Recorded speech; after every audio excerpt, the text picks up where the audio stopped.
I think a lot of people are finally starting to realize just how dishonest the media are when they talk about what's happening in Palestine as clashes. If these were videos from Ukraine, if they showed Russian soldiers abusing Ukrainians, it would be front page news. You would have no problem looking at that and calling that violence. But because it's happening to Palestinians, oh, now it's a clash. Oh, it's both sides. Look, man, when you have gangs of uniformed thugs draped in riot gear bursting into a mosque and shooting people with tear gas while they're praying, that's not a clash. That's literally the definition of brutality. And this idea that if Palestinians dare to throw a rock in self-defense at somebody that's tear gassing them, that they're somehow equally to blame.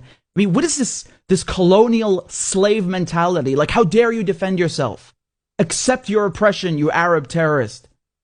Man, I don't understand people who can sit there and watch an entire people being humiliated, subjugated, and ruthlessly oppressed every day by an occupying military force, and then attribute equal blame to unarmed Palestinian civilians. I mean, how morally bankrupt do you have to be to utter such a thing? Huh? To say that Palestinians living under Israeli occupation are just as guilty as the people colonizing them. And then they sell you this idea, this fairy tale that Israel's a democracy, while they're openly beating journalists, beating medics, beating worshippers, beating women. Where are all the Western feminists? You want to talk about women's rights, but when Palestinian women are being beaten in the street, suddenly you have nothing to say? Look at this Israeli thug swiping his baton on this poor Palestinian woman, breaking her arm for no reason. Where are the champions of women's rights? Where is the outrage in the West? I guess it's her fault for not being born Ukrainian. Maybe if she was Ukrainian instead of Palestinian and Muslim, then people would care. Do you know how insulting that is to go into a holy place while people are praying during Ramadan, beat them up, handcuff them, and just throw them around like sacks of meat? I'm not even Muslim, and I am insulted. I'm offended. And I shudder to think what would happen if Palestinians went into a synagogue and started firing tear gas at people while they're praying.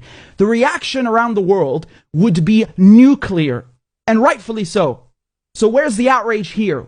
Why the double standard? How can the media see images of this, of Palestinians being handcuffed and thrown around in a place of worship, and all they do is make excuses for Israel? You know, that building, the Aqsa Mosque, has been there for over 1,000 years. Look how they smashed the windows and the doors like it's some used car. And this is the second year in a row that the Israelis have done this. And the last time, a war broke out.